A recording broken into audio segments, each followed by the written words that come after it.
તાપી જિલ્લા ભાજપા દ્વારા વ્યારા ખાતે કાર્યકર્તા અભિવાદન સમારોહ યોજાયો.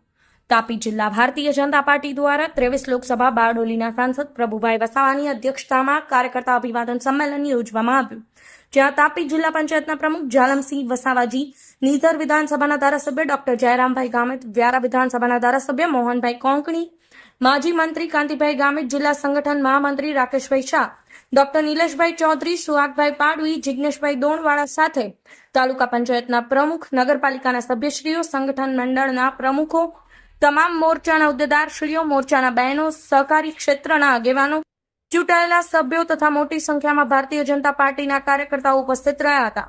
સતત ત્રીજી વાર જીતેલા 23 બારડોલીના સાંસદ પ્રભુભાઈ વસાવાએ તમામ હોદ્દેદારો અને કાર્યકર્તાનો આભાર વ્યક્ત કર્યો હતો. આ વિસ્તારના વિકાસ માટે સતત કાર્ય કરવાની ખાતરી આપી હતી. બ્યુરો રિપોર્ટ, દિવ્ય પુકાર ન્યૂઝ, તાપી.